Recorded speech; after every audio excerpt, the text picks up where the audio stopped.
भारतीय जनता पार्टीच्या देवळाली विधानसभा प्रमुख तनुजाताई भोलप आपल्यासोबत आहेत। ताई, काय सांगाल, वारकऱ्यांना काय शुभेच्छा द्याल या निमित्ताने? सर्वप्रथम संत निवृत्तीनाथ महाराज संस्थान येत्या आज आषाढी वारीनिमित्त त्र्यंबकेश्वरमधनं प्रस्थान झालेले आहे।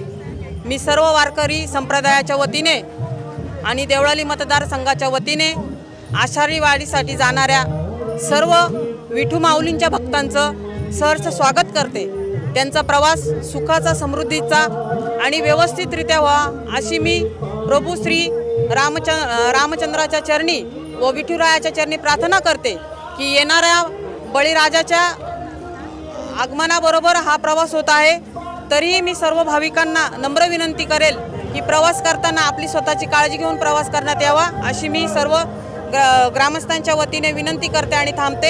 जय हिंद, जय महाराष्ट्र। याची देही याची डोळा, अनुभवूया निवृत्तीनाथांच्या संगे पांडुरंगाचा सोहळा। उत्तर महाराष्ट्र न्यूज नेटवर्क प्रस्तुत आनंदवारी।